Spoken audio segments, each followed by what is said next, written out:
It's oh yeah, well yeah, sure, yeah. All right. But it was Jackson was told me like, yeah, even I often am just like, kind of like Jackson, you said that you would like encounter the like parts of the text and not really have like a strong opinion on it, but would wait to see kind of what everybody else has to say and have your own thing to say, but it would be kind of more fully formed when it is able to be put in response to or in conjunction with or against somebody else. It's like you read it and you have this partial sense of what's going on, and then you need like you need a lock to put that key into to feel like it's correct, or to feel like you're it's like you read it once and you have a suspicion. You have a suspicion of what he's saying, and then you have somebody else say something and your suspicion is either affirmed or denied. And so I guess my point is that it's like, yeah, I would also say that at the same, Jackson is a very passionate person when it comes to philosophy, especially to Hegel and like theology and stuff like that. So it's not, um, I guess it's not a mark of a lack of effort or passion, I guess, to be able to accept that this is incredibly difficult work, I guess, and that it's not like a mark of your lack of diligence or studiousness, I guess, to confront this and feel that. Well, I mean, I frankly, I find reading Hegel extremely frustrating and extremely difficult, and sometimes demoralizing. But but nevertheless, I really do want to read it. It's not. I mean, I'm not here. I'm really not here as out of a sense of obligation. I really want to read it, and I don't understand it well, but I want to. And I think, of course I could be completely wrong, but I have this, when I read some of these guys, I have this sense that even when I don't understand them well, that they're doing something important. And so I have this general sense that, and I could say why, I could tick off some points as to why I think it's important. I mean, one thing is because he had such a huge influence on continental philosophy, but besides that, the content of his ideas, he's if you think, I think of him in terms of the history of philosophy from Plato forward, and Hegel is really trying to do something important and interesting in dialogue with the tradition. And that's why I want to understand Hegel, and all of these people we have read, these difficult people, they've, maybe Hegel's the most difficult so far, I don't know, maybe Deleuze, but they all seem to be, you guys have been picking people that, at least for me, are those kinds of philosophers. They're saying really important things, and they're working on important ideas, and a lot of them have really innovative ways of approaching philosophy. And so, what keeps me engaged in spite of the the arduousness of the task is that those facts that I find, I just, when I read this stuff, it's like, God, this is hard. I don't understand most of this, but there's really something I can tell. I have at least enough grasp that he's doing something really, really important. And I do want to understand it better. So that's what keeps me engaged.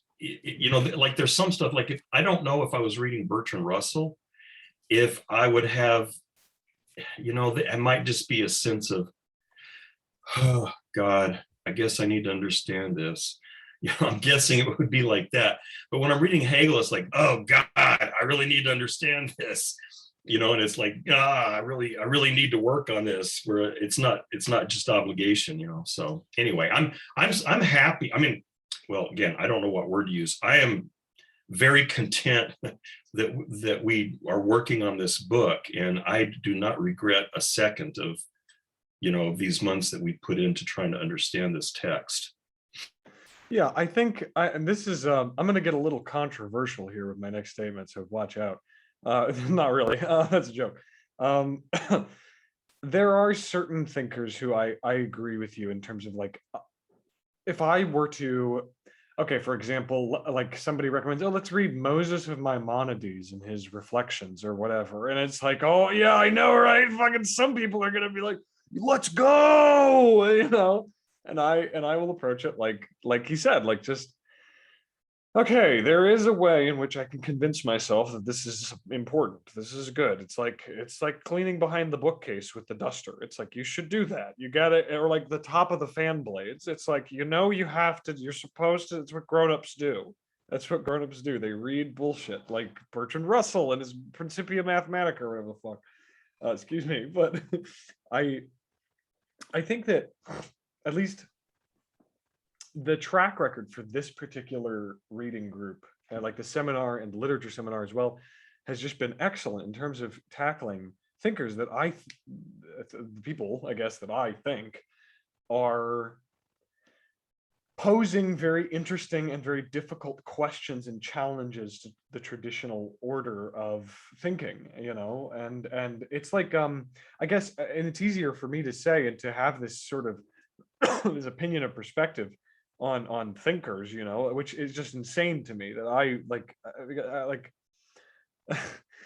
the only reason that I'm here is because I've just spent a good deal of time kind of being inundated, just kind of overwhelmed with this constant influx of contemporary thinkers and so on, like early inspirations like Zizek and people like that kind of did me some justice uh, in helping me locate myself, I guess, within history, and then in locating the people who say that, like, oh, you just need to historicize yourself. You just need to understand your historical position and how relative everything is and whatever. And then having actually educated responses to those people, and investigating why it is that they say those things. And I guess it's just this slow crawl through like bits and pieces that I would find through various thinkers, Milan Delar and G.K. Chesterton and even like Bergson and Schelling and Hegel and I had a brief stint with Schopenhauer in between Hegel, or in between Jean-Paul Sartre and Hegel. I was like, maybe Schopenhauer's it, because God, I don't want to like Hegel. There was something I wrote, like a big paper about how much I hated Hegel back in like my freshman year. I'm serious. It was like I I so it's just been these little bits and pieces, these tiny tasty morsels that have dragged me forward each time that I try to, you know, think of some place where my life has meaning or whatever. It's just the only place that I ever find myself, or anything that I can call like myself, which isn't even myself, but is my actions and my passions and my purpose and whatever. It's just returning to these questions that I know I'm not solving any faster, and that I'm not overcoming these hills. I'm not but at the same time, I hear the words of these people whom I trust and I respect, these thinkers, you know like Hubert Dreyfus and Merleau-Ponty and these really educated people that talk about this era of philosophy that we are in, this dangerous time that we kind of have entered in the wake of the 20th century, of people like Deleuze, people like Hegel, and people like Lacan, these particular individuals, and not just individuals, but participants in events, really, who do not just go on the line of like radical doubt, skepticism, postmodernist sort of relativism, but take the risk of positing actually what Alenka Zupanchik in a book she has called "What Is Sex." She calls them big theories. She's just big theories. This new wave of thinkers that are willing to risk big theories. And I see Hegel as tackling it in a particular approach, which is a negative one. I see Hegel as taking this radical negative approach toward the question of ontology in the guise of this like absolute positive wealth of God and absolute knowing. And I see Deleuze as seeing everything as radically decentered and as open and in flux and through these lines of flight, but in the same way as Hegel, kind of approaching it in this negative way, and in the guise of this positivism. It's like Deleuze talks about everything in this untraceable way, and where everything is just this series of contingent multiplicities that are relative to the virtual negative. That's the only necessity that he can locate. And then he just ends up in this place of positivity, of this like constant overflowing positivity in Deleuze's system. And then you have people like Alain Badiou who take this radical, like masculine logic perspective of like asserting mathematics as one of the only sources of truth that we can adhere to. And through mathematics, or through principles that we can derive through something like axiomatic reasoning, we can say that there are things like real evil and real goodness in the world. And he says that betrayal, for example, is one example of true evil in the world. You know what I mean? And it's like, I don't necessarily know, I can't necessarily attest to the veracity of that particular statement right now, nor any of the particular statements that I'm referencing as of right now. But I can say that they're very interesting. I can say that they're at least attempting to bring us somewhere different. You know what I mean? So there are certain thinkers like Bertrand Russell, whom I don't relate to the work of in that same way, I guess. But I see this other sort of strand of philosophy kind of going off in this very interesting direction that I don't want to call forward thinking, but it's dynamic and it's interesting.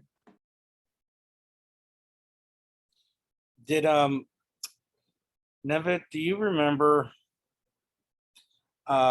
Dante? Didn't he have, I don't think he used the word betrayer, but didn't he put what Hunter just said about betraying? Did you say betraying is the worst sin, referencing someone? But didn't Dante actually have with the lowest circle of hell, that the people were the ones who were, I don't know if he called them traitors, but I thought they were at the bottom. I don't remember, but it looks like Jackson might. Oh yeah, I've read Dante's Inferno a fair bit, and yeah, they're at the bottom, and there are three types. There's betrayal of family. I think that's first. Betrayal of country, and then the worst one, betrayal of benefactors. And that's where Satan is, encased in ice, chewing on Judas, Brutus, and Cassius. Okay. And so that must be, Hunter, what you're referring to, it seems to me is a part of an older European intellectual tradition of having that sensibility of the bad, the evil. And it's interesting, Jackson, what you said is because it's interpersonal, right? I mean, a person can't do that if he's not by himself in an island, right? It's not one of those, it is by definition relational.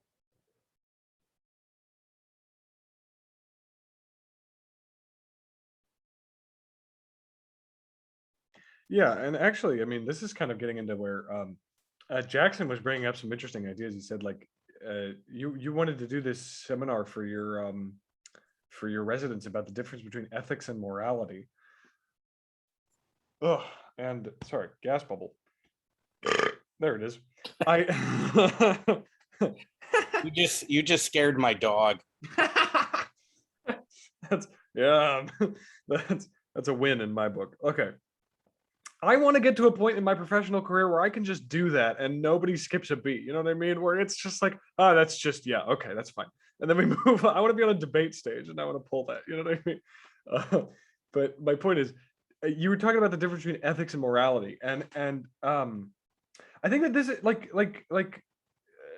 this strain of thinking that led Alain Badiou into this notion of betrayal and of real evil, into the same sort of European tradition that Ed, you're pointing to, that stems even from, or not stems from, but is evident in like mythology and poetry and art, like in Dante's Inferno, you know, right? It's in Inferno. It's really, yeah. And I think that they are both, I think this is where, and this is just a brief a statement of clarification, I guess. And it's that I think that one way that one could interpret kind of what I'm saying in terms of seeing these philosophers as they asking these big questions, one way that a person could interpret it is that I am bestowing exceptional quality or exceptional veracity or value onto European ideology. You know what I mean? Like, if we can point to even from Hegel and Deleuze and Badiou and all these thinkers that I'm talking about, it seems to me that I'm phrasing it as if the important questions are being asked in this realm of European thought. And this is, and in order to kind of, I guess, incorporate that into my thinking, I'm going to take kind of Zizek's line on this, where he goes a little bit further than I necessarily want to, and I'll say that. But he says, I am a Eurocentrist. He posits himself to a public audience as a Eurocentrist, and his argument is not, I do not think necessarily that anything particular about European culture or thought is in any way superior to any other form of thought. That is not like that's an exceptionalism and a jingoism that's not in the domain that he's trying to talk about. But it's like and this is, again, not necessarily as far as I'm willing to go, but he says I'm Eurocentrist in the sense that there are ideas that we can point to throughout the history of this European tradition, starting from the notion of Christianity at the birth of modernity, you know what I mean? And we can find in this European tradition, in this history of modernist thinking, tools that operate and adhere and even kind of break against our current conceptual framework and cultural horizon in a way that is very valuable and is not fully explored yet. Basically, I think the point is the European tradition of ideas talks about things that are valuable and important. And yes, to say that they are the only source of valuable ideas is obscene. It's obscene and absurd and exceptionalist. But at the same time, to say that it is overdone, to say that it's overplayed, or that we need to move on, or that we need to look elsewhere for inspiration, is also potentially jumping the gun in a way, going too fast, being too hasty, and saying we've heard enough of these dead old white guys. When it's like, yes, we certainly have. I agree, but at the same time, they posed a lot of stinkers, a lot of really tough cookies to crack. And it sucks, but I have to keep thinking about, like, this guy whose portrait is on the front of all of his books.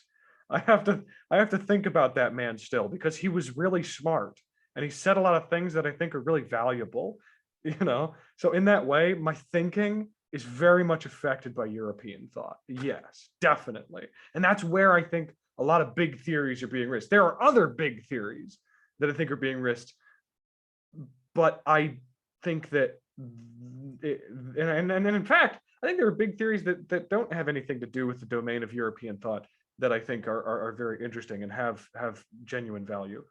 Like, of course, like, no duh, right? It would be absurd to say otherwise. But I just think, I guess right now, I'm interested in still giving focus to people like these traditional authorities of philosophy, like Hegel, these sort of traditional figures of, the Western canon or whatever. I just think we're not done. I think that right now it would be a travesty to let them go, or to try and overcome them without listening to them, I guess, is my point. That idea reminds me a little bit of Ernst Bloch's book, Avicenna and the Aristotelian Left, which I really want to read, and it's like high on my list of things. But, brushing off a person as Aristotle, right, or Avicenna, and saying, actually, there's still some stuff, the tools that we can use here to address, like you were saying, our current landscape of ideas. That's all. Well, honestly, one reason I'm interested in keeping on studying the Western tradition is because I have huge gaps in my background, and I just want to fill them in. I mean, that's I don't know much about Spinoza. I haven't read much Wittgenstein. I don't know I don't know anything almost about Leibniz. I mean, there's just a lot of people that I think, are these kind of seminal figures in the West that I want to understand themselves on their own. And they also have such an influence on others. I mean, like you read Deleuze and he's either implicitly or explicitly referring to a ton of different people. And then, Hegel's reacting to Kant and to Schelling and to Fichte and Plato. And, so that sort of itch or whatever it is that makes me want to read this stuff. It's like, I keep running into these giant, it's like I'm walking this terrain and there's these big walls and gaping holes that I need to tear down and fill in. And so frankly, especially at my age, I'm probably going to spend the rest of my life studying a lot of classical philosophy. And then when you young whippersnappers make me, more contemporary thinkers who are borrowing from them. But I just, this is embarrassing to admit as a philosophy professor, but my undergraduate background is in electrical engineering. I mean, I never studied philosophy. I took one philosophy class as an undergraduate, and then I went to St. John's College for 4 summers, which is philosophy heavy, but it's not philosophy as such. And so I walked into graduate school in philosophy with a very thin background. And so I'm just, that's one reason I don't do a lot of research and writing, is because I just have such a thin, foundation to work from. So I'm happy just to keep learning this stuff myself. One, because I need it. I'm going to be a better teacher, but mostly just because I want to understand it. I beg your pardon. Yeah, Nevitt, well, you have real intellectual curiosity. You really want to understand and to internalize, well, maybe not internalize, but really understand from the inside looking out these different philosophers. And I'm sure in the classroom students will have said to you something like, well, you really engage the material, right? That you really are getting neck deep in it. It's not surface. Because so many of our students, it's like professors are reading from notes, but that there's no emotional and intellectual engagement in it, and that can be so bloodless. And at the same time, it might have been helpful to you. I'm uncomfortable saying it, that you didn't have philosophy really at the undergraduate. I'm really angry at the secondary sources I was assigned as an undergraduate in the few philosophy classes I took, because it created a caricature of Hegel, of being this defender of Prussian monarchy. And, now everything I'm reading is like, no, that's total horseshit. And because of that, as an undergraduate, I said, why in God's name should I ever read Hegel? He's an idiot. If he's going to create this huge, massive intellectual structure that is trying to explain the historical processes and our understanding of the universe just to be a whore for the Prussian monarchy, I'm sorry, that's a lot of intellectual effort for a P as an outcome. PEA as an outcome, and it's like, no, I'm not interested. And so now, all this I'm reading, it was like, oh shit, this is not what he was about. And so I feel a little robbed, that I got pushed away from him because of just, I don't know what to call it besides just horribly inaccurate takes on him. Well, I'm surprised Jackson has not yet directed us toward the text. I was just about to. Okay. I think art is cool, and Hegel seems to think so as well. What do we think about sculptures and hymns? I have one question. He says a lot of really interesting things about languages. He said other earlier interesting things about language, but when he starts talking about language in connection with art, I'm I'm not sure what I'm just wondering, this is just sort of a basic question. Is he talking about like literally the language arts, or is he talking about language in some other context? Because this, this is in a section that's about art. And then he starts talking about language, but he never specifically mentions like poetry or literature or anything like that. And so is he just, he does seem to be talking about language in a really general sense as kind of a manifestation of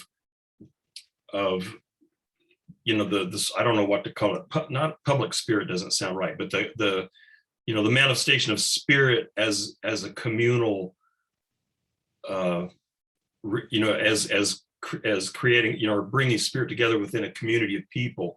And is that all he's saying here, or do you think he's also referring to like language as because let me say one thing that it reminded me of is years ago I read a little book by Borges. He was a poet as well as a fiction writer. I got it over there, I can't read it, but anyway, this little book is about poetry. And I'm sure other people have said this as well, but he made the claim that in its early stages, language, and it really fits in with this Hegel. So I don't know if this is what Hegel's saying, but he said language, he believes, was initially magical in the sense that people use language to invoke deities and to invoke the spirits, and that's one reason. And he thinks that's where poetry began. Was poetry and the rhythm and all that. Part of it was a mnemonic device to remember things, but he believed that part of it was because the rhythm and the way that poetry affects us, it engages us in this sort of emotive as well as an intellectual level, and part of that is because it's tied into this ancient, not just an intellectual belief, but this ancient experience that it is through language that we invoke God, the gods and the powers of the universe, and that we find our linkage with that through language. And so I'm just wondering, is that the kind of stuff that he's talking about, or is it not that? I think it sounds similar to what's going on in paragraph 707, where this is under the section of the abstract work of art. And he talks about the attempts of people to portray the divine, right, in art.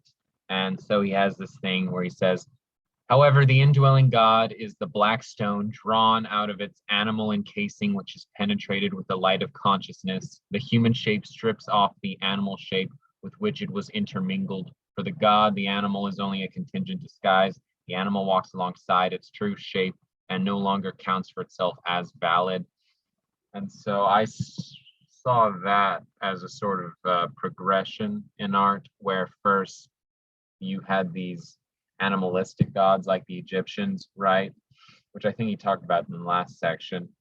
But then with the Greeks, the gods are now human, right? And now I'm trying to remember how I'm relating this to Borges's view on language. Well, okay. So as language, you don't have to do that. Well, it would be no. I had a thought. I wasn't just like, oh, thanks, Nevitt. Now let me talk about the Egyptians. But in much the same way, I think as language, wants to state or talk about the gods, art is doing a similar thing, right? And we can see that it evolves because the animal was just a disguise. It doesn't actually encapsulate everything that is holy or absolute. And so human gods are better, but it's not there yet. We're not at Christianity yet, because I'm sure Hegel's going to do some wacky stuff with Jesus. I can already tell. Anyway. I at the very bottom of the page that 707 starts at, however, the essence of the God is the unity of the universal existence of nature and of self-conscious spirit, which in its actuality appears as confronting nature at the same time. being at first a singular shape, its existence is one of the elements of nature, just as its self-conscious actuality is a singular spirit of a people. I thought those kind of pairings were interesting, because he's the essence of the God, is connected to both nature and spirit, and then at the same time, this being has a singular shape, exists on the element of nature as a self-conscious actuality, is a singular spirit of a people. I mean, he seems to. Yeah, and then in this unity, the former is the element which is reflected into spirit, it is nature transfigured by thought and united with self-conscious life. And then for that reason, the shape of the gods has its natural element as that which is sublated as an obscure memory within itself. I don't know. I don't know if I can explain it, but that oddly made sense to me. That he seems, to me, he's saying that there is a connection between the gods and human communities, that they don't just arise out of vapor, out of nothing, and that there is somehow a relationship between them that I hesitate to say organic, but that is real, between a people and the gods, and that there's for lack of a better term, there's dual elements to the deities. Well, I'm the guy that brings Nietzsche in. I don't know how appropriate it is, but Nietzsche claims that the ancient gods were, in fact, they were sort of representations of the community, and that they were reflections of the ethos of the community. So, like you can see that in the Greeks, and then he said even in the early the early Hebrew nation before they got kings and so on, that when they were tribal communities wandering around the desert, that you see that in their God, and you see that in the gods of the Canaanites and the competing races, and that the gods were, like you said, a manifestation of the spirit of the people, and were a reflection of what they valued, and so they really were the spirit of the people was the God, that seems to be similar to what in that passage you read, something similar to what Hegel is saying there. I think, okay. The way that I see language kind of coming on the scene, and the way in which they talk about the spirit of a people, I think they're very closely related. And to be succinct, I think that art is a part of the doing of a free spirit that is certain of itself. That's how we start. We have art being made by a free spirit, certain of itself, that is a free life where it can make art and make a work that is the concept of the work in itself. And this is what he calls the withdrawal of ethical life into the night. He talks about that at the beginning. I know the sunrise stuff. I'm serious. I feel I was really at first put off by all the night and Blackstone and sunrise and sunset metaphor stuff, but like after having read everything of the Phenomenology of Spirit up to this point, I feel like at this I felt like I was kind of ready for him to start talking to me in this more metaphorical and in a way more direct sort of way, to where my notes are just like the metaphors, and but that's beside the point. That's kind of where he starts doing this motif of night and sunrise and sunset, and it's all following in the wake of that luminous essence thing. My point is, so there's this art being made, and it gets to a point where the artist brings out no essence equal to himself, and the only way for the universal individual to be where soul exists as soul is through language. And so language comes on the scene, right? In this movement of a spirit that is attempting to be artful. or really just to be individual and represented at the same time as universal spirit. I know it's hard to parse, but like the language comes on the scene, and the language that Hegel focuses on is this other language, this alien language of God, through the oracle. After on page 409, like after 707, 709, no, actually 710 and 711. 709 really just talks about how the artist brings out nothing equal to himself. 709 is just the artist bringing nothing to equal to himself, and then he says in 710, the work of art thus demands another element of its existence. It demands that the God have another way of coming to light, other than that in which, in the depths of his creative night, the God falls down to the very opposite, into externality, into the determination of a thing lacking self-consciousness. This higher element is language, an existence which is immediately self-conscious existence, just as the singular individual, yada, yada, yada, yada. So he's like, okay, it demands language as the universal individual where soul can exist as soul. And he says, in fact, at the bottom of page 408, it is the soul existing as soul. He gets into language. He says that there's this oracle, right? And the oracle is this language of an alien self-consciousness, and the universal spirit of the self pronounces its essence and seems trivial in the quest for cultural formation, like Socrates in the Demon or whatever. And the problem that it runs into is that a further cultured individual, some sort of individual in the culture, like imagine in Antigone, like in the time of Antigone, in the setting of Antigone, where they refer to these oracles, they keep coming back to these oracles for answers, right? Hegel is positing that there's a certain point that comes where the oracles are not present now. For example, like we do not currently refer to oracles, you know, and not even in antiquity, where oracles always persistently a cultural or social force with the same sort of efficacy or trust, you know, social or cultural sort of trust placed in them that they had at a different point.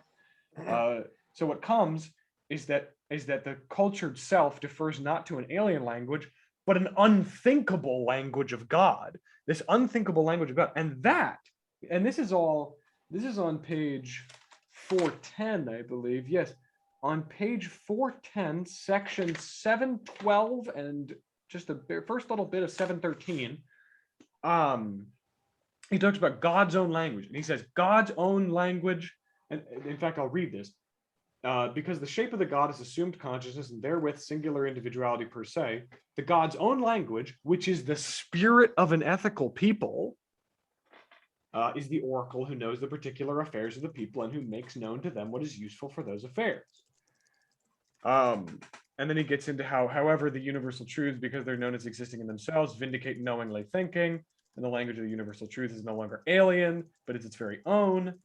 And this is where it's instead of I misspoke earlier. Rather than it being an oracle that's being deferred to now, it's still an oracle in an operative sense, but it's in totally different guise. It's like Socrates and his demon that told him, you know, let's investigate these ethical principles, these dilemmas. Is it okay for your friend to do this? Is it yada yada yada? It defers to an oracle of universal consciousness for contingent ethical actions. And I think that Hegel's next move is to say that it should make the deliberation itself, the human hands and the human consciousness that births art, it should make that into the oracle. You know what I mean? And I think that earlier sentiment that he posited, that we talked about, this God's own language being the spirit of the ethical people, I think that a parallel to that, like a meaningful parallel or a valuable comparison to that idea that I think gives me insight personally into some of the meaning of his investigation of the spirit of an ethical people, to me, is to compare it to the superego, the idea, Freud's idea of the superego, which, whatever. The superego, at least in some senses, in some circles, and some interpretations of Freud, is the unwritten rules of a community, the unwritten and unwritable rules of a community that sustain that community. And I'll give you an example. Like, let's say you join a military unit. Like you join the military and the unit has rules, and the rules are don't drink. You can't drink while you're in active service, while you're at boot camp, while you're on deployment, while you're stationed, whatever. You cannot drink on the job. That's the rule, right?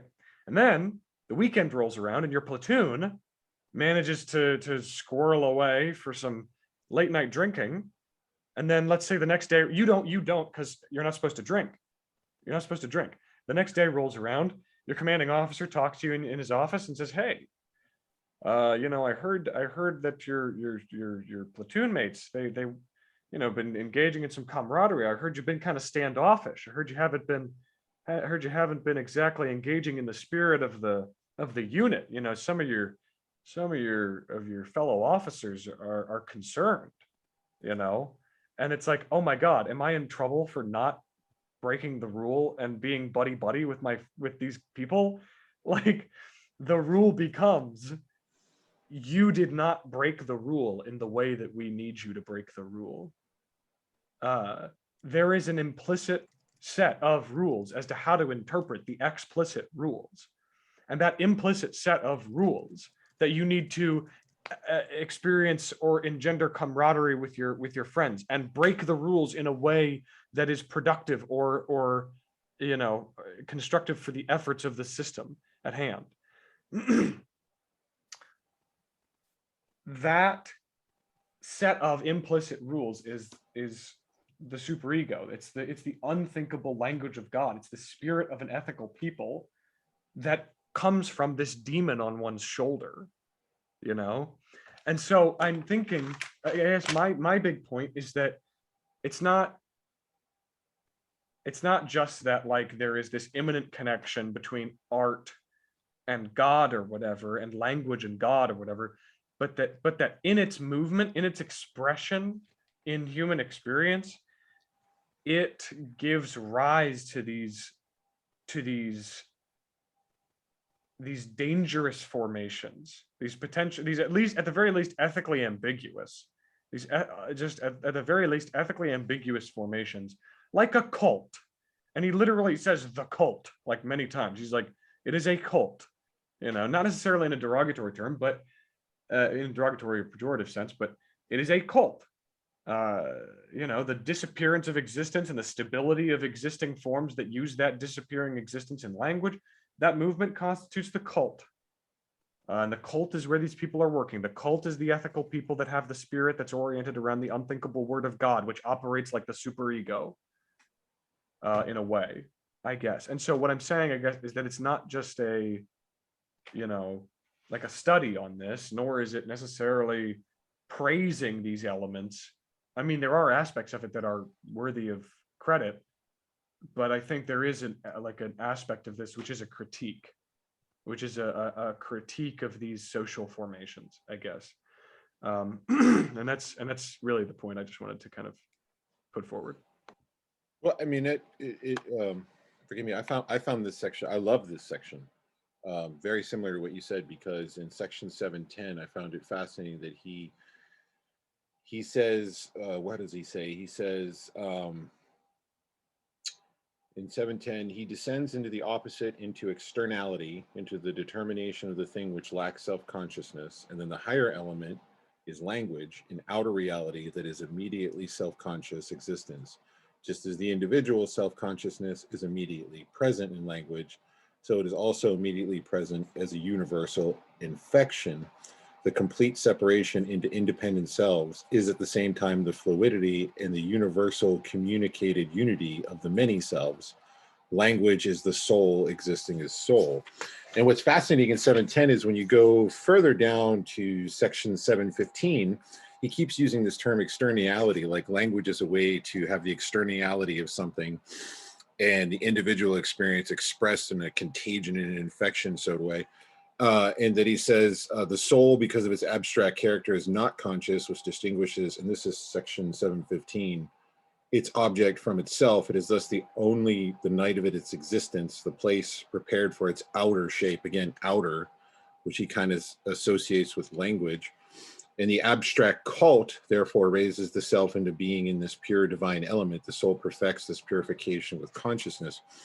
So it's very similar to what Hunter was saying, in that the artist has the pathos in the music and in the statue, and the only way he's able to express his individual inner experience and his outer experience with what this statue means is through the universal medium of language.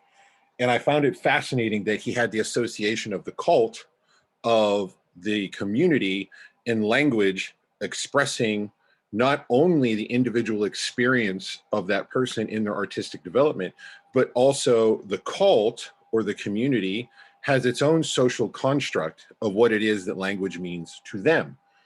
And it's really fascinating to me because it goes right back into, because I'm a very big fan of Wittgensteinian philosophy, and I found it interesting that in Philosophical Investigations in 38, he uses the exact same terminology for when it comes to naming things. He says, there's this odd conception that springs from the tendency to sublime the logic of our language. As one might put it, the proper answer to it is, we call very differently things names, and the word name serves to characterize many different variously related kinds of a use of a word, but the kind of the use of that word this, when he puts in parentheses what this is not among them.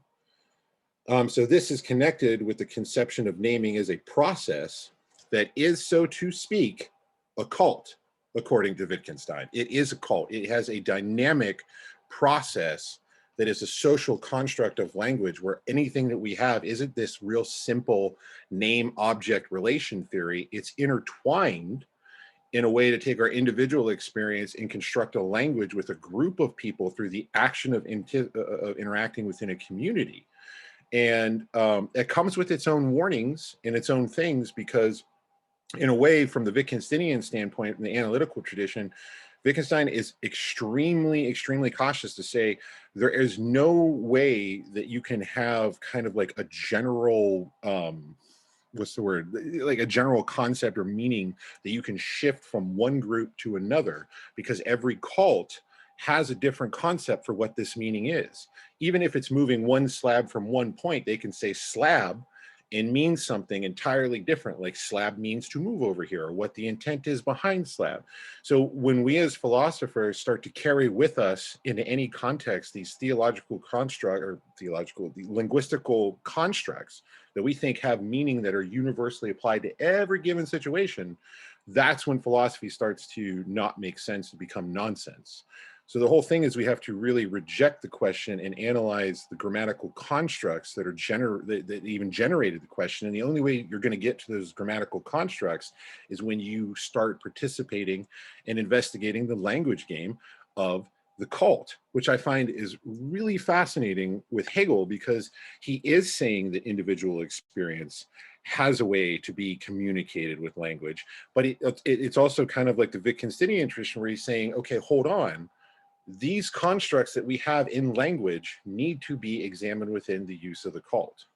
And I think the cultural understanding of the language game and using it as a tool is crucial for whatever group you're in, for understanding what they mean by something. So I'm sorry for ranting and going on and on about Wittgenstein and a Hegel meeting, but I found the context of using tools of language games in an occult-like way, and not looking at language as just pure name to relational aspects, intrinsic to Hegel in this part, and the community was intrinsic. So that's all I got.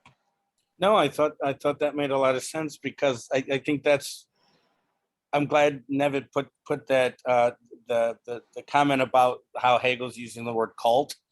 I mean, it seems to me that Hegel's saying that language in this context is not just a bunch of individual words strung together, but they're actually part of the evocation and the articulation of the gods and of the spirit of the people. You know what I mean? There's an inner logic to the language that is being used that is going to be reflective of the beliefs that the language is articulating.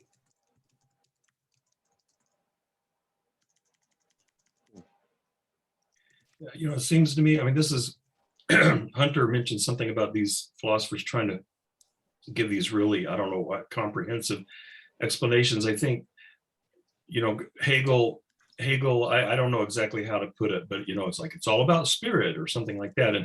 And so, you know, ultimately, and maybe, I don't know, in some sense, maybe it's kind of reductive, that he's trying to explain the emergence of everything in terms of just a few basic principles that get really complicated. And so, you know, I don't know much about anthropology, but you know, we've got language and art and religion and philosophy. And I think he's trying to show how they all emerge from, you know, the same dynamic movement in, you know, of the spirit, which I'm still not sure what that is. And so, you know, art and religion are not so different, and neither are philosophy. And then language is somehow inextricably intertwined with all of that process. But, and I don't know, again, I'm not much of an anthropologist, but thinking about what, you know, what I was saying about Borges and other similar thinkers, that you know, the general idea of there being, well, I'm thinking of Nietzsche too, again, of course, but the general idea that early human beings saw the world as chock full of spirits. And, you know, because in order for something to act, you know, the human experience is things that act because they have intentionality. In other words, human beings. So I act intentionally. And so then they begin to think, well, then everything that acts must be acting intentionally.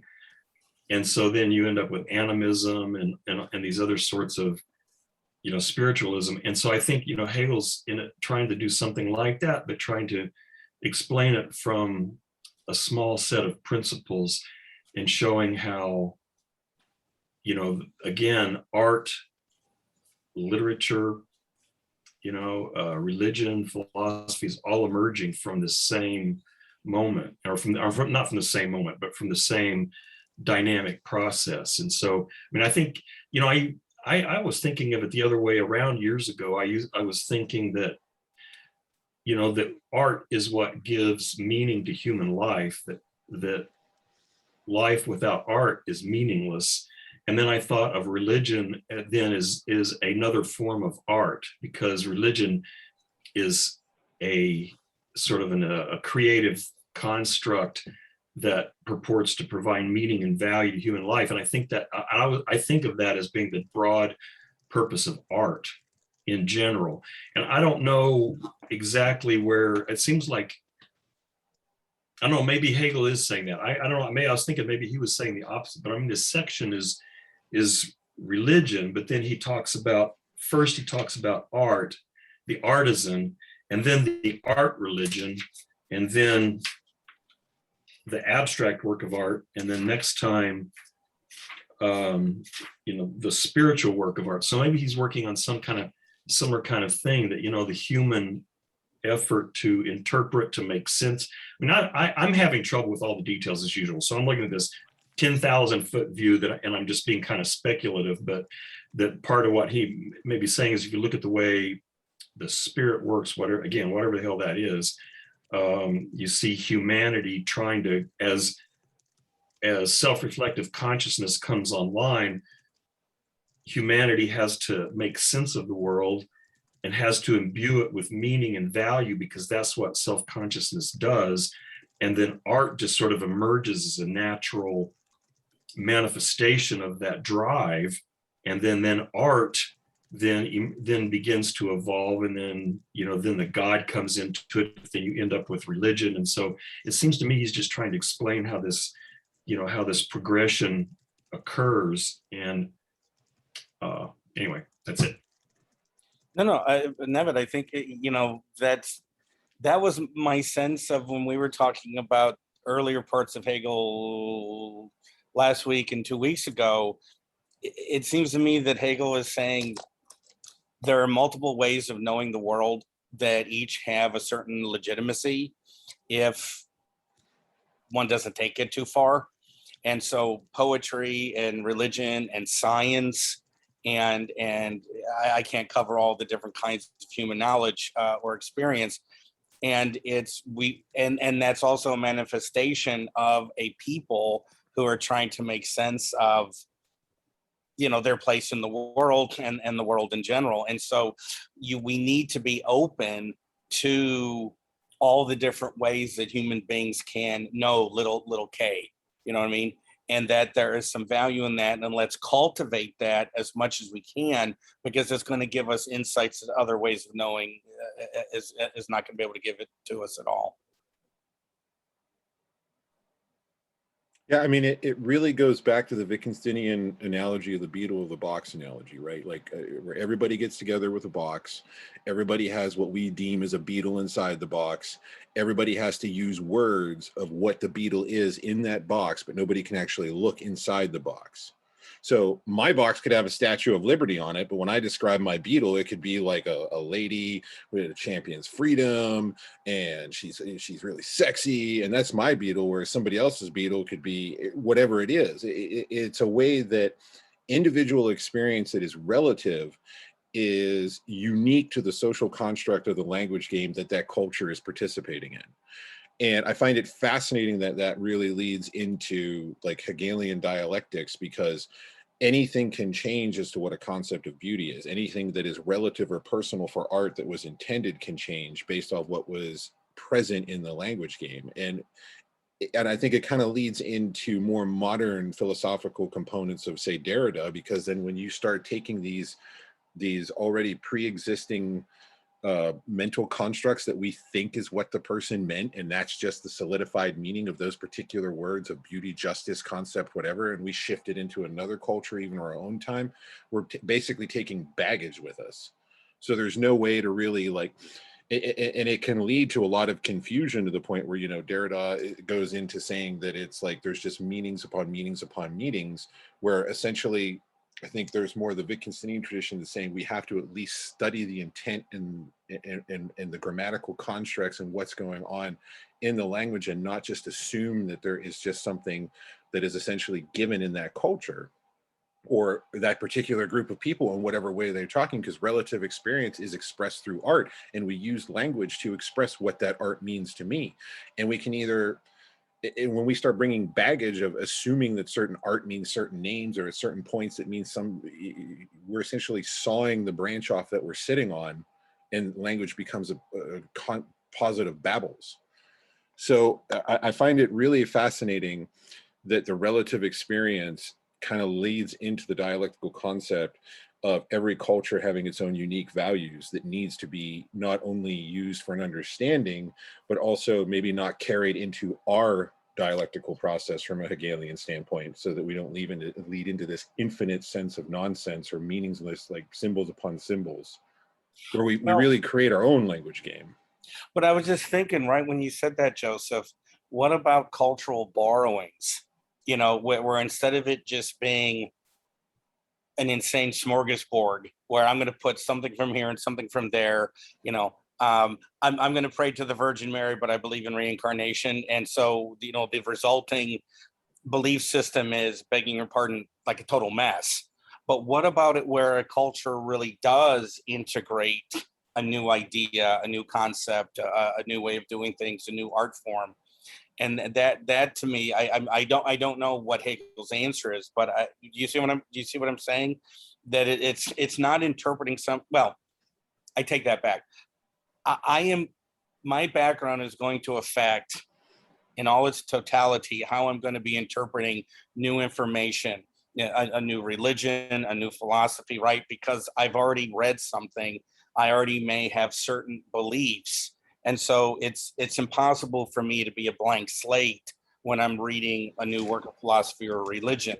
But at the same time, I can, with a certain amount of self-discipline, not read it with the goal of this is going to ratify everything I already believe. You know what I'm trying to say? Like an openness to the material telling me whatever it's going to tell me. And then if that's happening at a people level or a cultural level, you know, it seems to me that there's a potentially a lot of creativity and something helpful. I shouldn't use the word helpful. Just something, help me with a word, but just real living that can be gotten from one culture to another. Well, it could almost be used kind of like instead of using it as a guide for what we can create in our culture, but I think it's fascinating. It could also be used as kind of an unraveling, right? Because I think that's what I feel like Hegel is borrowing from the tradition from, is less, well, actually, no, I think he would be saying it's prescriptive, but we can find a way to unravel what a particular culture's language game is to find out where we went wrong, like, or where we're getting confused at. Like, you know, are we borrowing Freudian concepts of self and moving it into an area where that, you know, philosophical baggage doesn't even belong, and then it ends up, confluting the issue. I don't know. That's why I find semiotics and language so fascinating, because it's trying to break it down, at least to a component where it can be understood, and less where it can, you know, create its own constructs that can be used as its own baggage. It's more of like the analytical tradition of unraveling what it is that culture's beauty and meaning is, like what you're talking about, Ed, rather than trying to borrow it to create our own.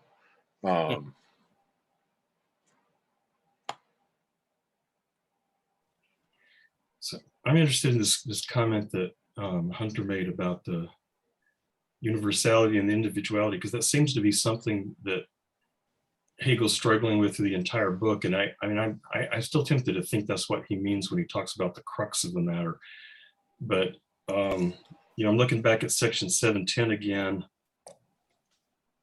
where he says the work of art demands another element in its existence, another way of coming to light. And this higher element is language, an existence which is immediately self-conscious existence. Don't really know what he means by that.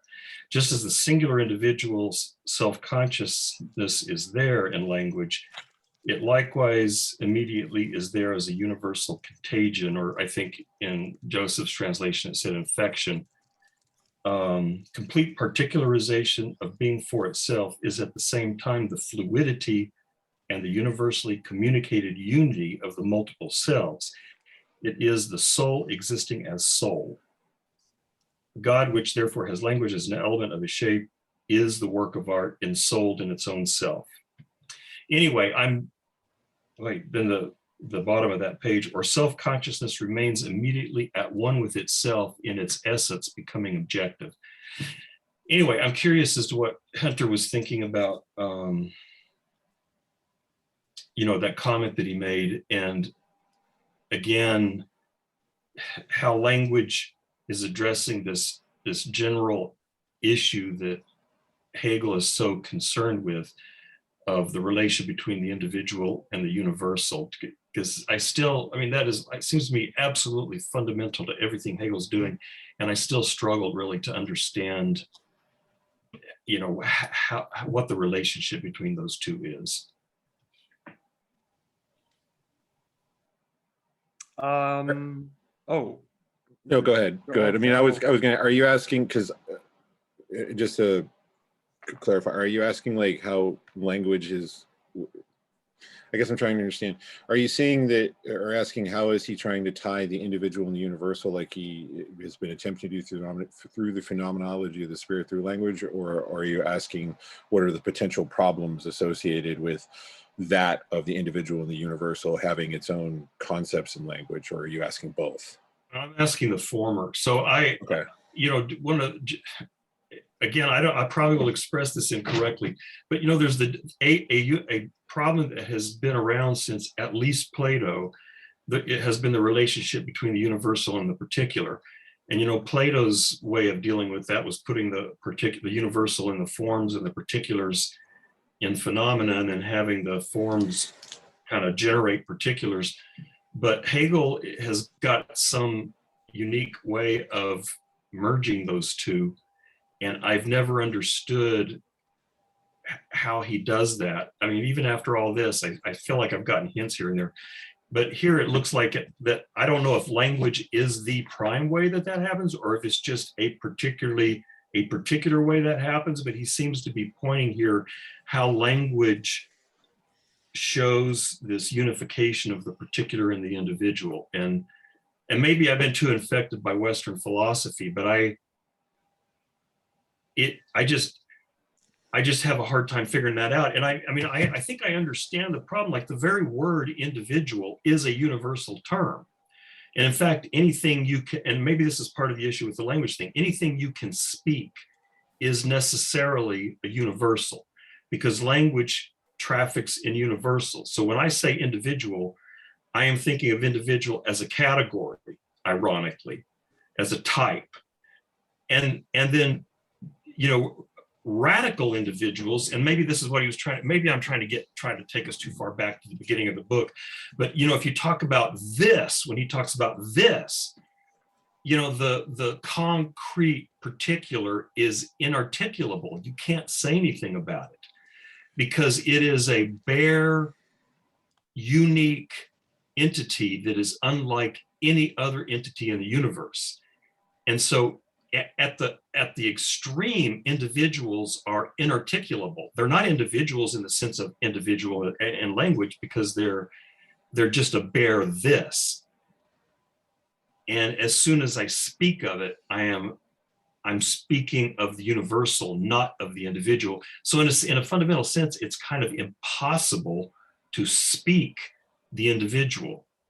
And I don't know if that's what he's dealing with here, but I'm just curious as to, you know, how is, when he says, just as the singular individual self-consciousness is there in language, it is likewise immediately is there as a universal contagion. I mean, is he just saying something like, well, when you use the word individual, that's really a universal? I mean, is that, or is there something more important going on there? I took it as a, and again, this is just me, and I also want to hear what Hunter has to say, because from a Wittgensteinian tradition, it's like, what are the simple component parts of reality? Can we break that down into a language? And is it possible? Like, again, he asked the question, what are the simple constituent parts of a chair? Is it, you know, what is a chair? Is it the individual pieces of wood? Is it the handle? Is it at some atomic level? Is it is it like a barrel? You know, what can you use in a language game to basically break down the simple components of reality? And that's what he attempted to do in the Tractatus. And then later on, he said, that's not possible. I can't really do that. There's just the use of something in its given context of a particular language. And when it comes to universal, I think that's where we kind of fall into traps, because we're trying to find something that posits as a foundation in a language game that's going to apply to everywhere.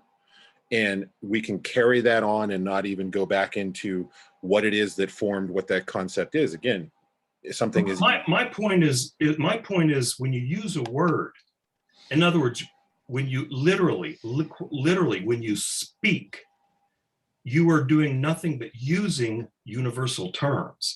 To speak is to use, okay, look, when I say book, this is a book. Book is a universal term that refers to a certain class of items. This, as a bare individual existent being, cannot be categorized because bare exists. So ultimately, the world, if there are things, which again I think, you know, Nietzsche would dispute, but if there are things, the world is a nearly infinite collection of radically independent, completely different entities. And so when I use the word book is a universal by necessity. When I say this book, that is still a universal, because the word book has a definition, and that definition encompasses an entire class of entities and is therefore a universal. So that's why I say you cannot speak an individual. And when I say the word individual, the word individual is not an individual, it is a class. It is a class of items that we refer to as individuals. But I mean, I literally think it's impossible because so I'll just repeat myself. Linguistic terms, I mean, and I'm not saying what their status is as universal is a whole different question. Are they, are they things that we invent? Are they forms? Are they, who knows? I don't know. But what I'm saying is language necessarily traffics only in universals and never touches bare particulars, because bare particulars are linguistically inexpressible.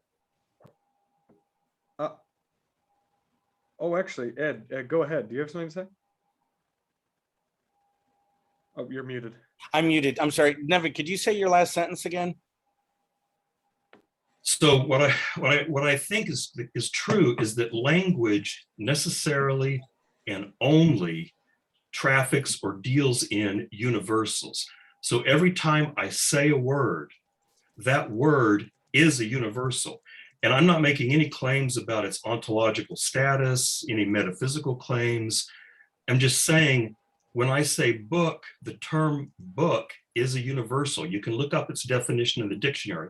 When I say this book, I'm still using universals.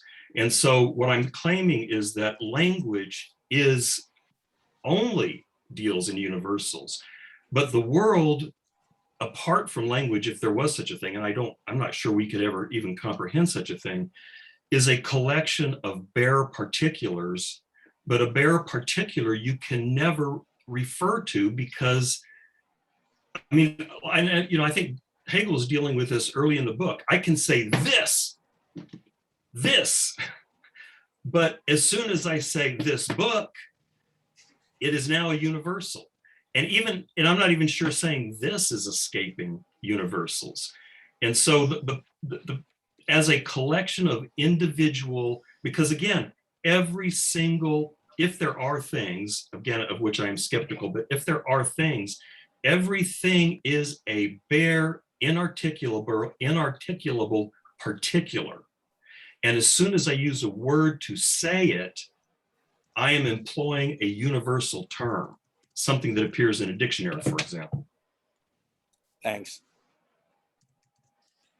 I just want to Go ahead. So, No, go ahead. No, go ahead. Okay. But I have so much to say. I don't know how to go. Like, yeah. I have a basic, I know, I get it's dense. I have a thought that I think gives credit to both of the arguments that I'm hearing, because I don't see there as any necessary contradiction between anything that Joseph, that you've said, or Nevitt, that you've said. No, no, exactly. That's where I was going. Okay, yes, sorry. And I mean, this is pretty much definitely not going to be in the terms that you would put it, but this is, I guess, just my reading of it right now. And it's that, to give credit, first off, I'm going to give credit to Nevitt, then I'm going to give credit to more of what Joseph was saying, then back to Nevitt. So first, in Nevitt's corner is this old argument. We're not fighting. No, we're not fighting. I know. We're dialectically dialoguing here. So yes. I'm not fighting Nevitt. We're I'm not gonna. Yes, we're just charitable interlocutors, of course. You keep doing it, don't you? Well, I'm just saying.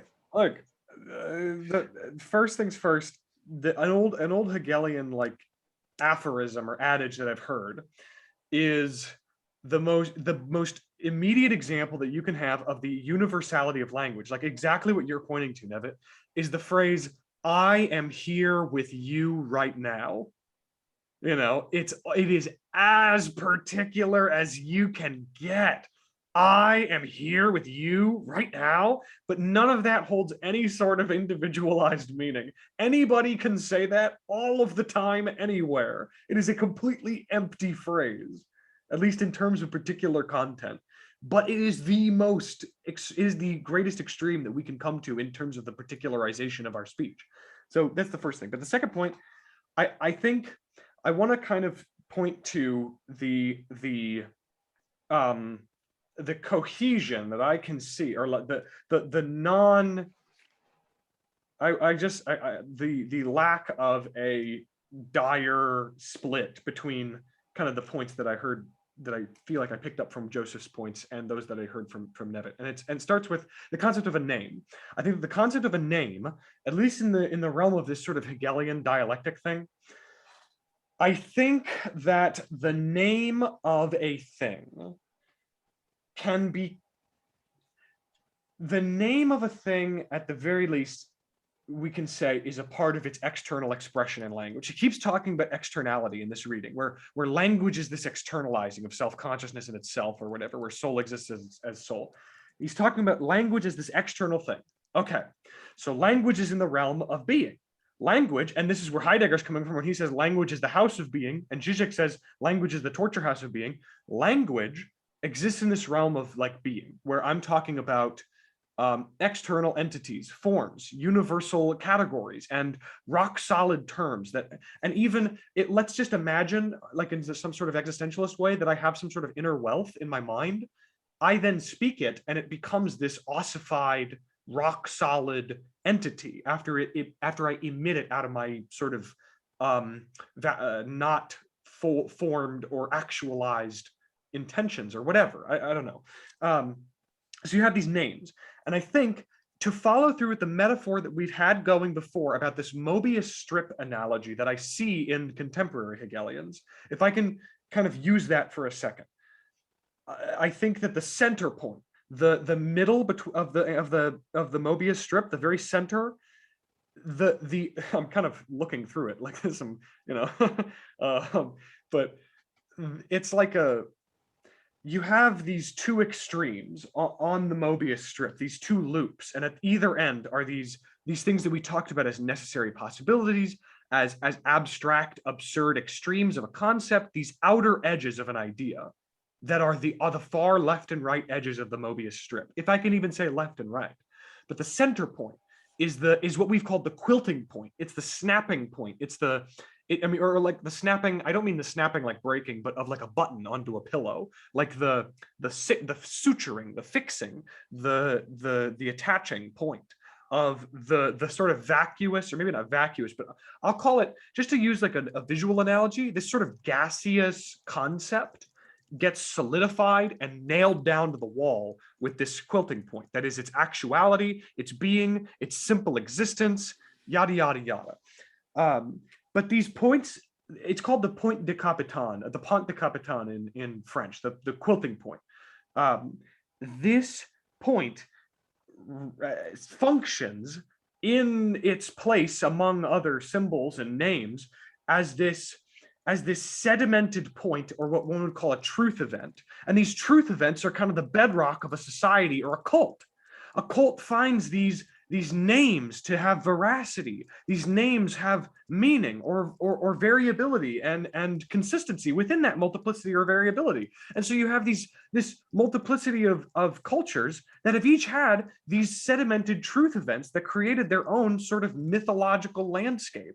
It's like we as Europeans experienced the death of Christ as this very dire and sincere shift in our, I'm not trying to say that it's this one and done, black and white, hard and fast rule for how cultures just shift all at once in one blink of an eye or in a totally univocal way. That's not what I'm saying. But that we at least have to contend with the presence and effect of certain truth events, certain events that are read as true, or that dictate our notion of truth and of goodness and of value.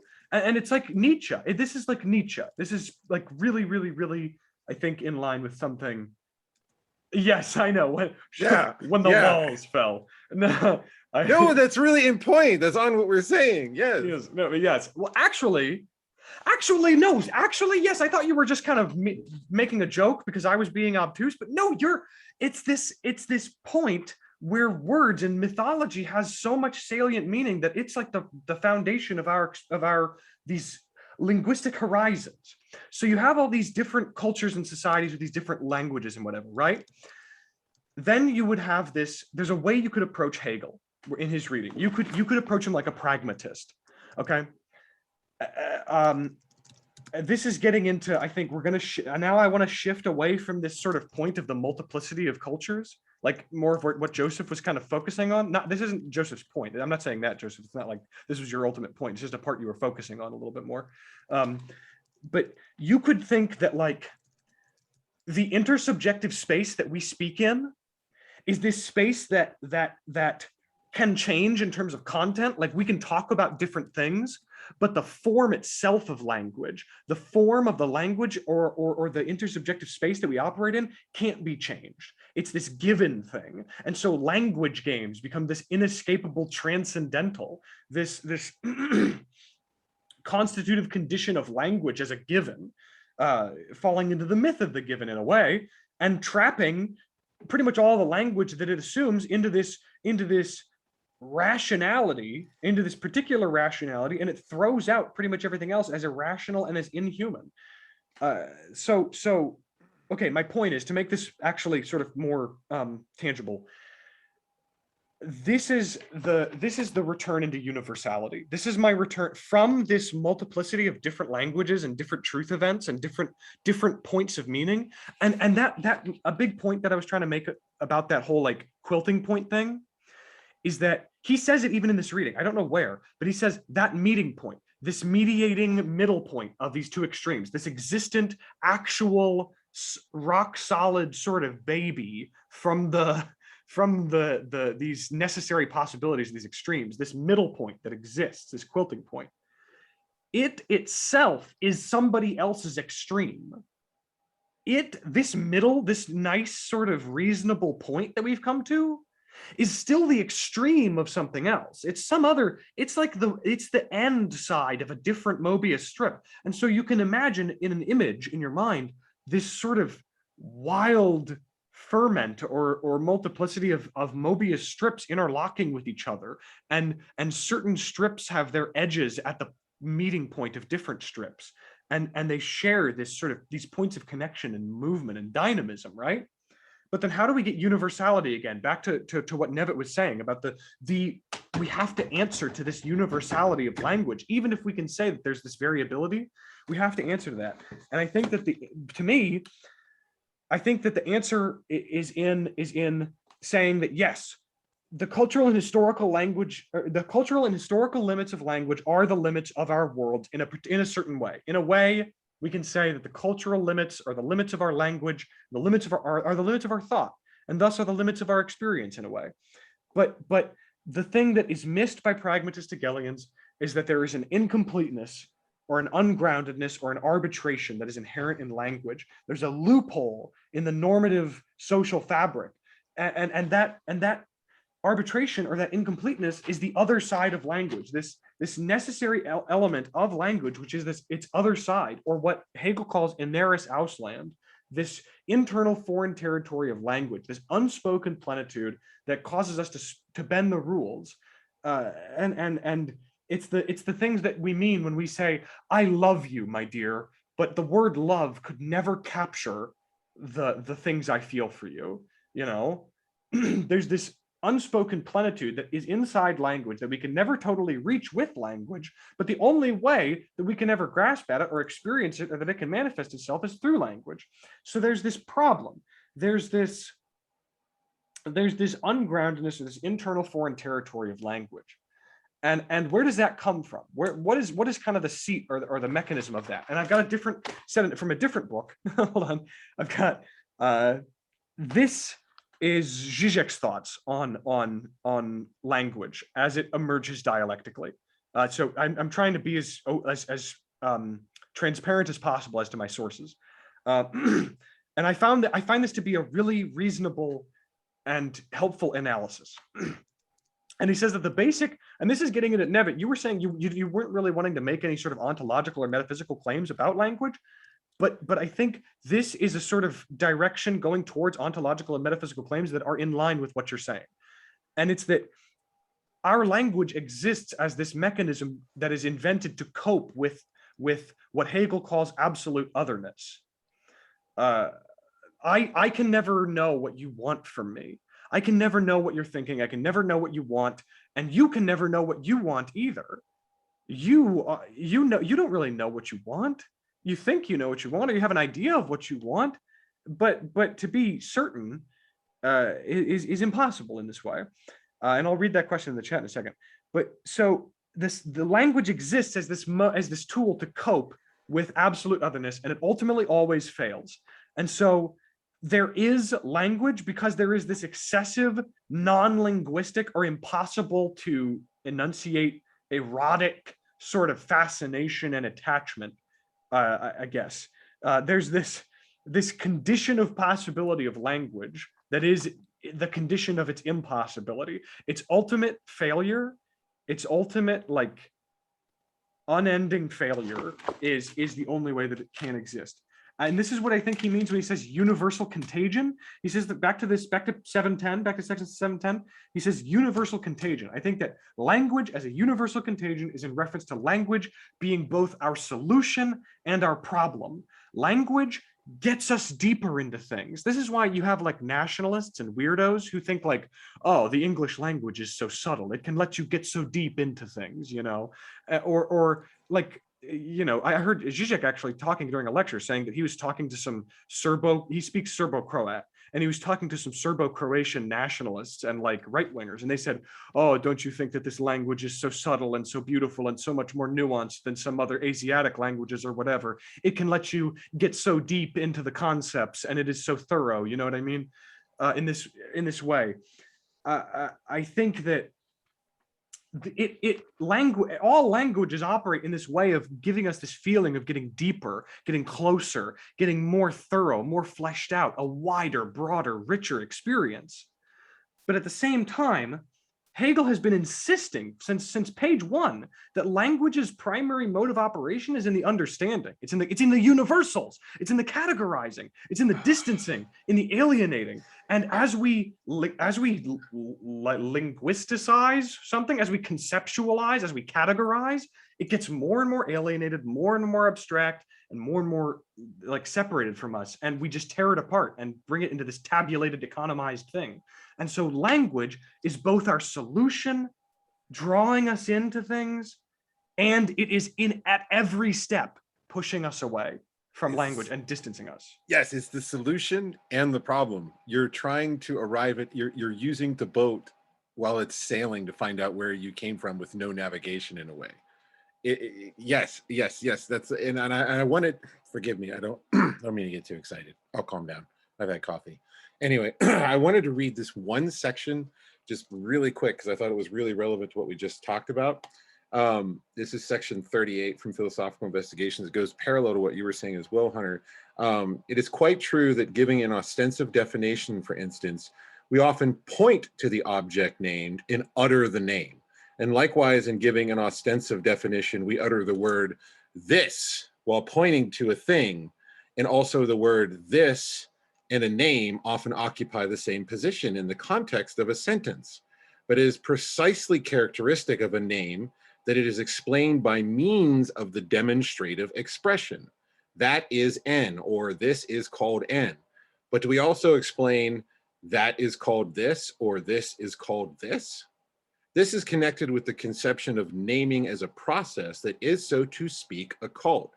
Naming seems to be a strange connection of a word with an object, and such a strange connection really obtains particularity, much like the Hegelian term, when a philosopher tries to fathom the relation between name and what is named by staring at an object in front of him and repeating a name or even the word this innumerable times. Philosophical problems arise when language goes on holiday, and then we may indeed imagine naming to be some sort of remarkable mental act, as it were the baptism of an object. And we can only say the word this to the object as it were addressing the object as this, a strange use of this word, which perhaps occurs only when philosophizing. So there is no bedrock in the, so, and I love that he calls it, it's like we assume that there's this baptism once we have used a demonstrative form of this, and we don't study the language and assume that this universal is going to carry us all the way through and provide context very similar to what Zizek was saying that Hunter was reading. You're using language to try to determine the bedrock foundation of language, and it's only going to cause confusion. You have to, in a way, it is the problem and the solution, but we have to study the language game in its practice and not carry preconceived concepts or the baptism of reference theory and naming objects, because it's never going to provide us any universals. Can I be a jerk? Sure. And I mean this in a real friendly way. It's like one of those conundrums, like what you said, the language is the solution and the problem that it's trying to solve. But everything that you said to help elucidate that, you're using language. Right, in this language game that we're having right now. And we have to use the concept. We don't want to just assume. We're tying concepts with demonstrative processes and what we're doing in this particular language game where it makes sense. And that's where we have to unravel, so to speak, what's going on in a way where we prescribe limits, not just carry over theological constructs that we think are just going to make sense. Like this conversation is paramount as a tool for deconstruction, but as a tool.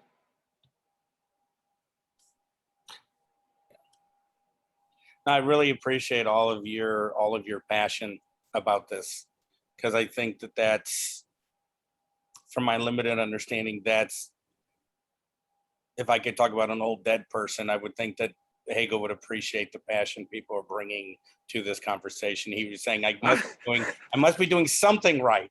Don't know if I got it, but I've done something I right. love this. I've learned so much from this, particularly from Hunter and from Nevin, all you guys, the things you bring to this. This has been really the highlight of my Friday nights. I know that sounds sad, but it really is. Yeah, no, yeah, I will say that I think I've said it before and I'll say it again. These meetings definitely give my life a sense of stability, some something to look forward to, you know.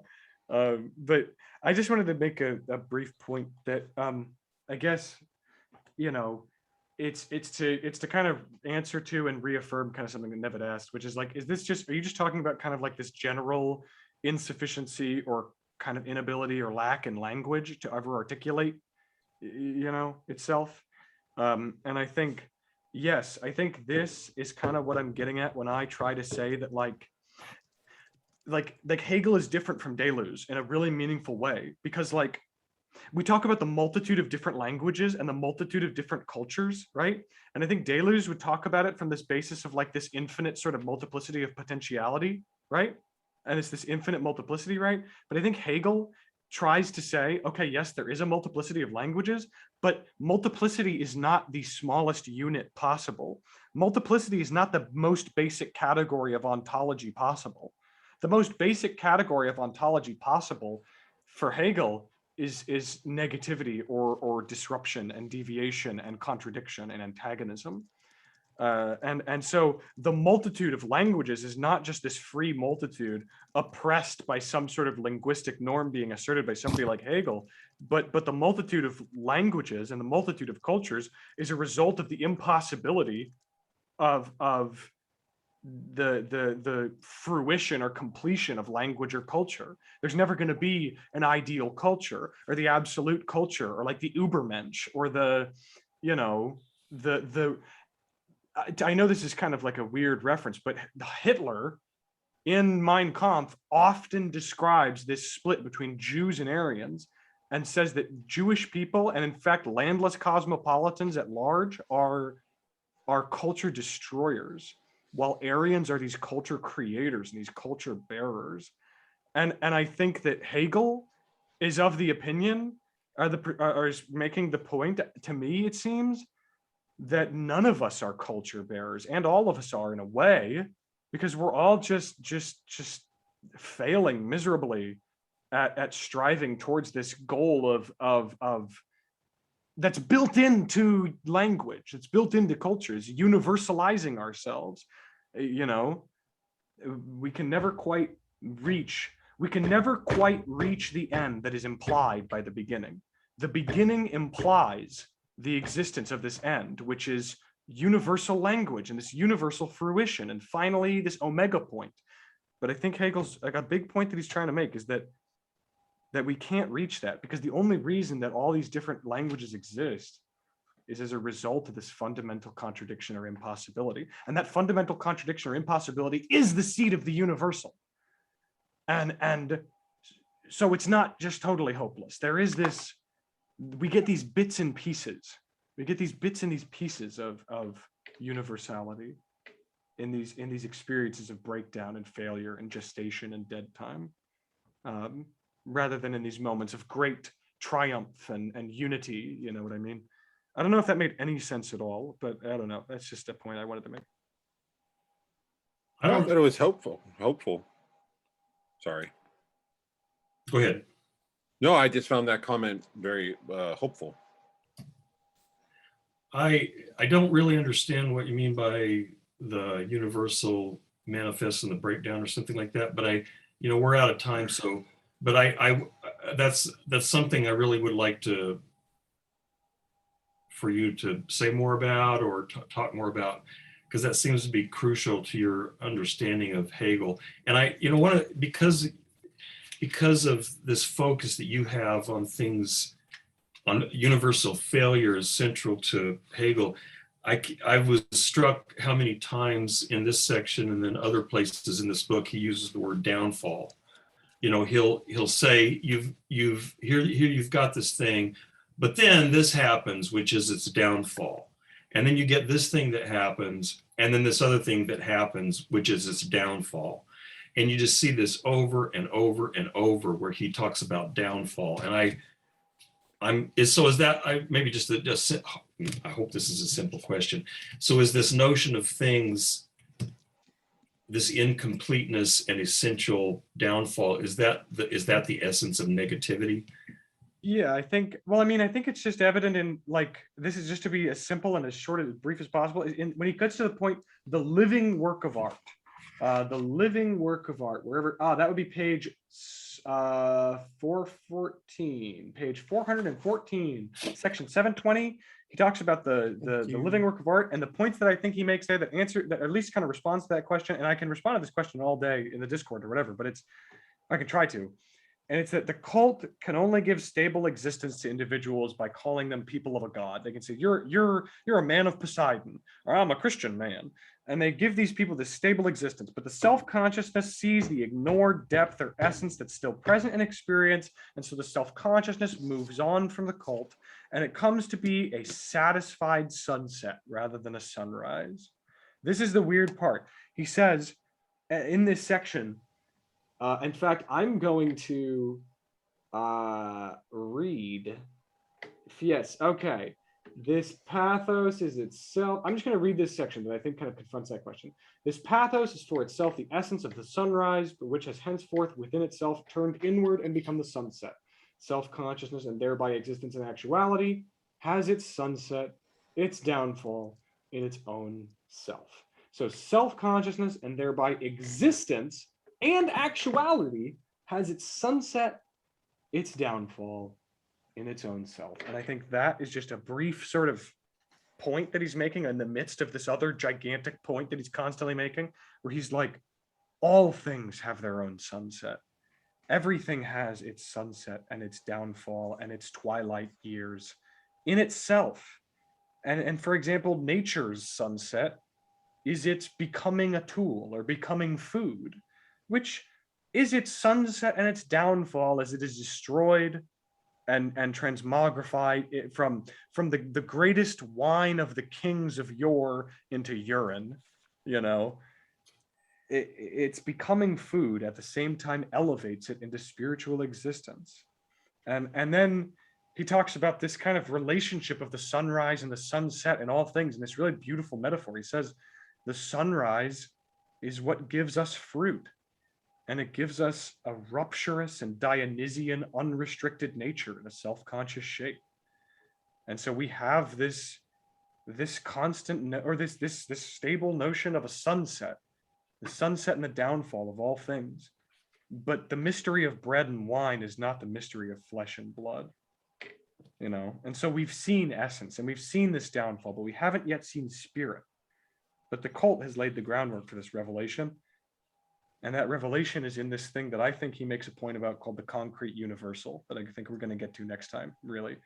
But I guess that's just it, is I think that this point was just this movement of the downfall of things and how there is this kind of constant antagonism and downfall, but there's this difference. There's a difference between the downfall of a concept like a fruit versus the downfall of the sunrise of a spirit. And I think he would say that the spirit operates in a much more sort of Ouroborosian sort of, circular way than this fruit, But yeah. And that's the essence of dialectic, I guess, is. Yeah. And so then this downfall, then when you talk about negativity as being essential to Hegel, or he uses that word, is that essentially that notion that things always have their downfall within them? And well, yeah, I think that's kind of the point that other contemporary Hegelians are trying to get across. The notion all things have their sunset is like the same as saying that the condition of impossibility for Hegel is the condition of possibility for objects ontologically. It is impossible for an object to be what it is. And through that very impossibility, because it is impossible, it manifests. And that is a very weird and like difficult and dense idea that I need to shore up kind of like a brief way to summarize and make sense of it. But those are kind of the same sentence, or not the same, but they point to a similar idea, which is this impossibility. And I think that's Hegelian dialectics, is seeing the problem as being already the solution, where it's the moment where you realize that if you as a conservative want to keep society the exact same way that it is, then things need to change radically right now, fast and hard. And you need to change, things need to change around here if we're going to preserve how it is. If we're going to make sure that things stay right, then some serious changes need to be made. The obstacle itself is already the solution in a way. And the solution itself is its own greatest obstacle, I think. Could we pick this up next week? Because, and remember the last thing you said about if you really want to keep things the same, we got to really change things a lot. And excuse me, that's what's going on with Trump and his supporters. Precisely. Right there. Yeah. I apologize. I got to walk my dog. He's acting weird. What's his No name? worries. All righty, bye. Ed. Thank you very much Bye, for Ed. today. well, I'm thank just you gonna- guys for another interesting and stimulating conversation. Yes. Go ahead, Jackson. I was just going to say, the more that we talk about Hegel every Friday, the more I greatly appreciate, or better appreciate, your paper, Hunter, on Mr. Sophistication. Because at first I got it, but anyway, that's it. That's good. Although he did not watch the movie with us. Right. Yeah, I'm sorry about that. Yeah, what was I was gonna say some like other thing, but now I've forgotten. So, Oh, I friended you on Facebook, Hunter, Oh, or not Facebook. On PSN. PSN. Yeah. Yes. Okay. Well, I had some other thing that I wanted to say, but now I've totally forgotten it. So that's it. You were going to offer us all lots of money. I think that's what you were going to do. Yeah, that's true. Yeah, all the Hegelian money you got. Yeah. All the big money I get for being a big name Hegelian scholar. Free OnlyFans passes. Yeah, yeah, to my own. Yeah. Yeah, the OnlyFans have been secretly operating all this Yeah. time. Hot tub stream, but it's you reading the Phenomenology of Spirit. Yeah, I think Hey. that'd be an interesting conceptual like art piece. Is like a Twitch girl who's like uses her sex appeal to draw people in, and then it's just like, okay, so let's talk about Fichte. Let's talk about sort of Yes. smaller mechanisms of Fichte's notion of soul. Just FYI, since we're being recorded, don't ask me how I know this, but there's a whole philosophers section on Pornhub, like where it's nothing but different philosophers playlists on Pornhub. I Fascinating actually stuff. Yeah, because Pornhub weirdly is a site where you can kind of upload anything, and the copyright infringement rules are very slow to be enacted. So you can kind of upload like whole movies, and like the entire Star Wars trilogy is up on there, and like the Zizek Jordan Peterson debate was on there for a long time. Well, I wasn't talking so much about like actual like movies. I was talking about actual porn associated with philosophers, which is really quite fascinating if you get a chance. Well, I'm sure. Actually, you know what? That might be the seed of a new and interesting endeavor. Now's the time to end the recording. Yeah, you're right. Wait, but before we do, you know what? Before we do, I remembered what I wanted to say, and it's that I've been feeling good about these seminars until I read the comments of our YouTube videos, and we only get Don't one read person. them. We only get one person who's ever commented, and I just was clicking around random YouTube videos of ours that we posted, and one of them had a comment. It was rose-colored glasses, and they said, "Read more Phenomenology of Spirit, less Zizek Dolar." And I wanted to just be like, no, straight up, no. But there's just a rando. Well, no, they're in the Discord. She's in the or he or she, whoever they're in the Discord. Yeah, they're in the Discord, and they seem to be actually quite well informed and have a very thorough going understanding of. It's like what people said about Rinzai Gigen of the Buddhist practice in China. It's like he had a very thorough understanding of the sutras. You know, I may disagree with his methodology and with his current ideas, but he seems to have a very thorough conception of the sutras. And I cannot deny that about rose-colored glasses. They seem to have a very thoroughgoing approach to this work and material. But at the same time, no. If you're out there and listening, I Yeah. oppose you. Because you start didn't stop the referring- recording. We should You're gonna start listen to this. referring to Hegel's text as the Hegelian Sutras. I like calling it POS. It's great. Phenomenology spirit. I love it. POS. So anyway, I'm done. Too much coffee. Bye, guys. Bye-bye.